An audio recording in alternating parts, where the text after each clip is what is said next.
Thanks, Lauren, and thanks Distillery for inviting me. This is great. Be back in an academic setting. Hi, I'm Jon Spinney. I have been involved in academic settings before. It seems like it's been a while, but I did teach an adjunct course at one point at the University of London, which is a school I graduated from in geographic information science. I'm not a data scientist. I build products for data scientists, right? I have spent some time working in a variety of different areas in geographic information systems and mobile, about the same amount of time, and had some really fun exposure to a lot of different things. Lowest common denominator technologies like semiconductors, which influence everything downstream, applications and services closer to the customer, infrastructure, systems, messaging, all that sort of stuff.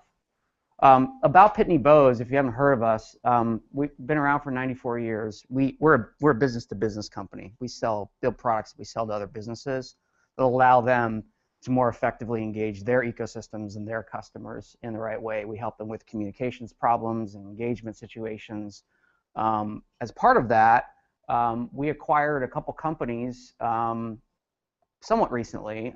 Group 1 Software in 2004, which was a company that had really good, fast, scalable geocoding technology to basically determine the whereabouts of addresses, which was key to our business with our heritage that we have at the United States Postal Service. We then acquired a company called MapInfo Corp in 2007. This brand has sort of eroded since that acquisition. Sometimes those go well, sometimes they don't. But we did have some brand atrophy. But we're bringing that back. You can go check it out at mapinfo.com, which will explain a lot about what we do in spatial areas and around location, which is what I'm going to talk about here today. We do have entirely new executive management. I'm brand new. I'm here 4 months, and I think our CEO has been around a year now. So we've had a whole bunch of new people come into the company. It's an exciting time at Pitney Bowes. We're investing heavily in our location intelligence areas, and we're committed to commerce and e-commerce. Right. So today, I want to talk about the past, the present, and the future within the third wave of mobile location. To tee that up, let's talk about waves for a second. All technology tends to move in these kinds of patterns. There's times of or periods of growth. There's periods of decline. Some technologies displace older technologies, and this is just the pattern of things. Just a couple examples. I don't know what we might call this. Maybe it's the Snapchat effect. I like this. Has anyone seen this or heard about this Princeton study that recently? Yeah, pretty cool. I don't know if epidemiologists are right about this, but it is still somewhat interesting to think of these things as diseases that spread and that people build up immunity to them over time, and then new things are adapted. It's just kind of fascinating whether or not we can believe in that or not. Let's leave that up to us. But some waves have longer growth periods than others, right? This one, does this reflective of diseases? I don't think so. But it could be reflective of immunities, possibly. I don't know.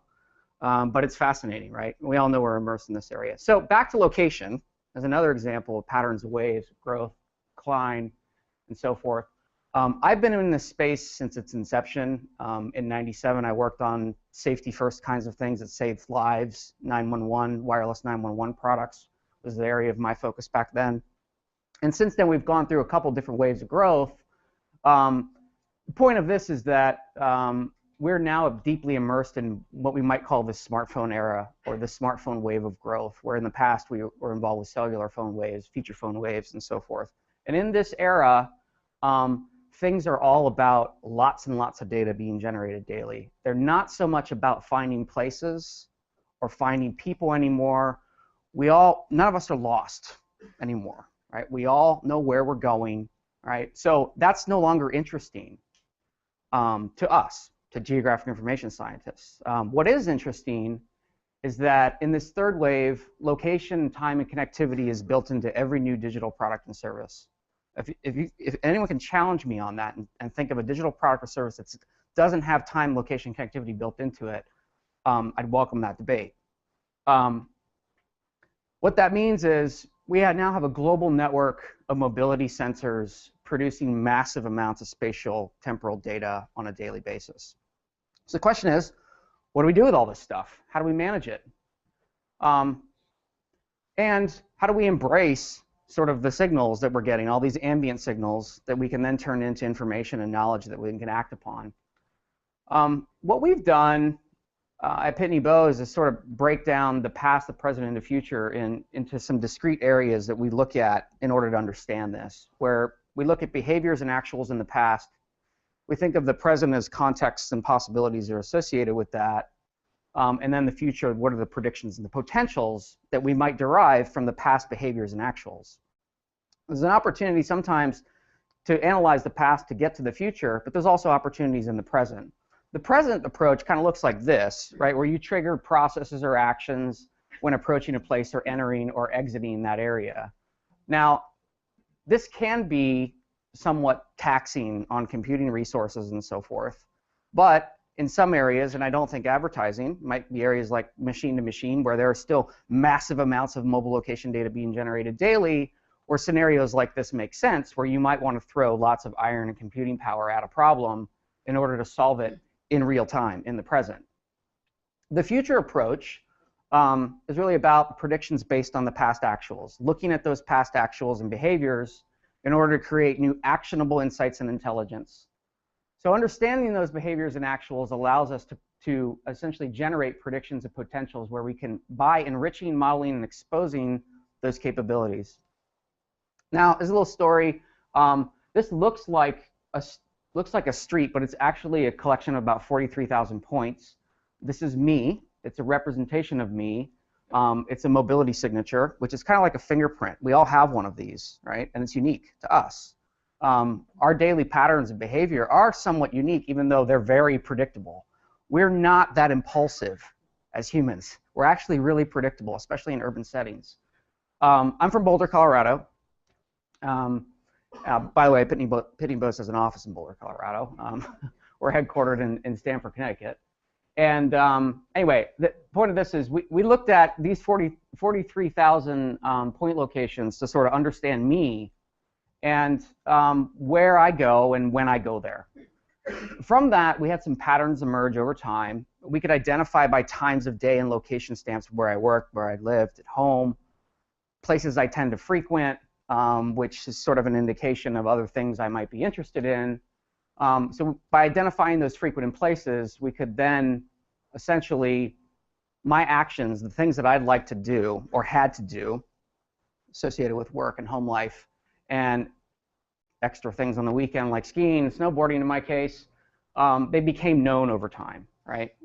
So the idea here, and this is an experiment we ran with my own data, and there's lots of other people in the company running around with this now in their pocket, was to create actuals and assign these contexts so that we can understand place, interests, and my actions, right, over a period of time. This is, again, mapping back to the spatial temporal stuff. So what's the point of that? Well, we envisioned something kind of Boolean where you create new derived insights, actionable insights from this gained intelligence, sort of these kinds of if this, then that kinds of statements. If it's a phone number, we know who that is. Could be a credit card number, could be other things, could be a Twitter handle. We know when things happen with timestamps. We know where they happen with coordinates. Sometimes we can know what with credit card transactions and other things that we heard about today. And why, by looking at the social sentiment feeds or fire hoses coming off of Twitter, which we heard about in the first talk today. And then how things happen. This is a financial transaction we're talking about, but it could be other things too. It could be where certain demographics of people listen to music at different times in these particular locations, for example. What can we infer from that? How is that interesting, right? So what we were able to do with my tracks is, you saw a little bit about me that, I kind of my professional credentials. This is actually who I am outside of work. And looking at my data, we were able to tell that I'm a white 40-year-old middle-class single male with 2 children. I have a 3-bedroom house. Don't let any of this leave this room, please, right? I drive a Subaru. I tend to spend lunch hours at the gym, and I like to visit ski mountains, shopping malls, parks, and craft breweries on the weekend. So the things we were able to pull from all that data, we link it to other data sets that we have at Pitney Bowes, which we give to our business customers. is my identity, ethnicity, age, my marital status, gender, socioeconomic indicators, lifestyle, local interest, and so forth. So here's what we do to help. We enrich user identities with demographics. If we have a home address, we can essentially model out what you just saw. We analyze group and mobile location data to build patterns. We conflate clusters and get rid of noise to extract meaningful signals from the data. And then we enrich it with a reverse geocoding technology that I mentioned, where we can essentially attach coordinates to addresses, business listings, place names, which we do all of this globally. And then lastly, what we're currently working on is exposing APIs which allow you to input a unique user identity in order to extract this information back out. Right? So that's all I have to say.